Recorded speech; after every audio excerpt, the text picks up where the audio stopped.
Welcome back. Does your head hurt yet?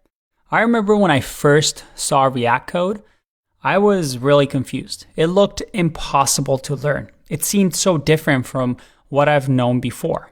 But as with anything, it's just a matter of time and getting used to it. And trust me, by the end of the course, you'll get used to it. But I do want to mention a few more things before we start building our RoboFriends app.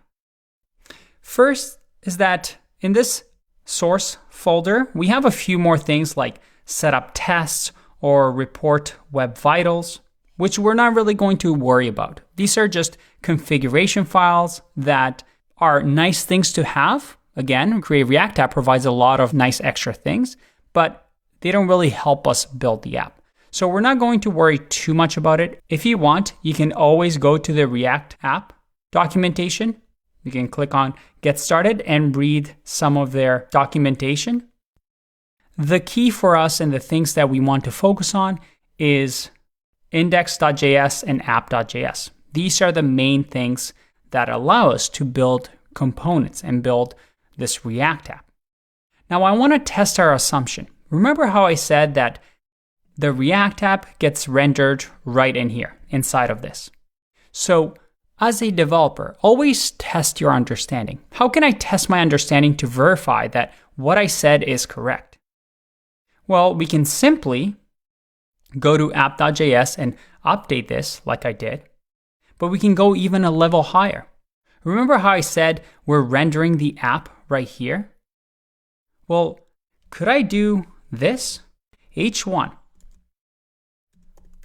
hello world. And render H1 header like this? Pause and think, is this going to work? Well, let me find out. I'm going to save this. It's compiled with warnings. Line 4, app is defined but never used. Again, another nice thing about React. And that makes sense, right? I'm importing app from app.js, but I'm not using it. So it's just a warning, it's still fine, because instead of app, I now have hello world. Let's see if this is still working. If I go to my app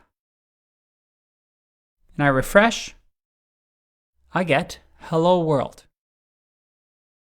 That's working. And why is that? As we're going to discover, with React, we're essentially using HTML like syntax, like H1, plus creating our own custom HTML-like syntax using something called JSX. Again, we're going to learn more about that in the upcoming videos. So I could have something like this here where I say app, save, go back and refresh, and I have hello world and our default app. So again, I'm testing my assumption that I can add things in here and React DOM renders it on the HTML page for us. Very, very cool. Now, in some of the upcoming videos, you might not see things like report web vitals. Instead, you might see something like register service workers. That's an old version of Create React app and something we won't really get into in this course because, again, it's outside of the scope of what we need to know. The key and the focus that I want you to have for the next couple of videos is what we do inside of the source folder. To be a good React developer is learning how to work within this source folder and building good React components. And that's what we're going to teach you throughout the next couple of videos. The final thing I want to show you is this. If you're on Sublime Text, you might have the syntax highlighting a little bit messed up like this.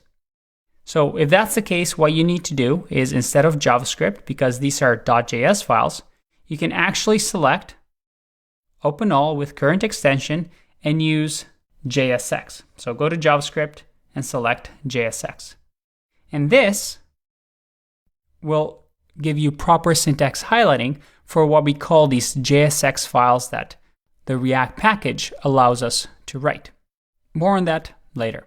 For now, let's take a break and I'll see you in the next one. Bye-bye.